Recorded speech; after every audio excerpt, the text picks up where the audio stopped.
อยู่สิหูแน่บ่น้องว่ามีคนสิเป็นสิตายแม้หัวใจอ้ายสิยังบ่ลืมแต่บ่อาจฝืนไปเริ่มต้นใหม่หักหลายอ้ายก็เจ็บหลายให้เศร้าไว้สำนี้สา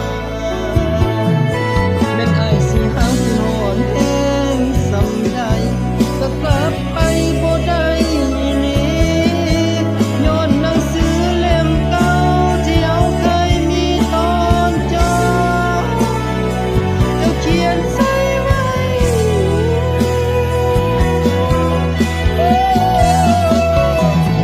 อ้ายลืมน้องบ่ได้แต่ให้กลับไปคงเหตุผลหักเจ้าหลายแต่อ้ายก็เจ็บเกินทนสิฝืนยังกลับไป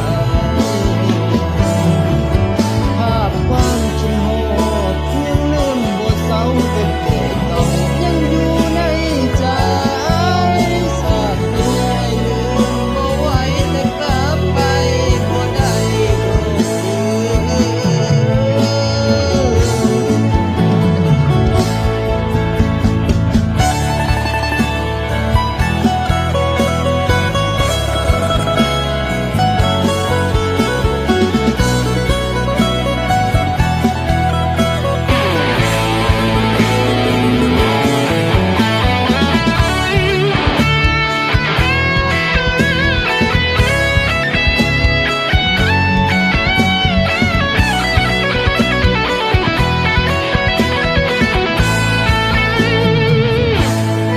แม่นอ้ายสิหาคิดฮอดแฮ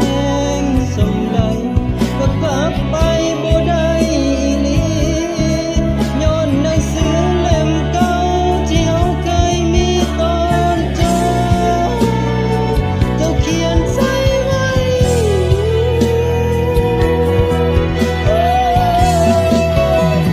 อ้ายลืมน้องบ่ได้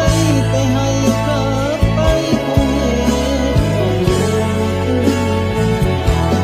หักเจ้าหลายแต่อ้ายก็เจ็บเกินทนสิฝื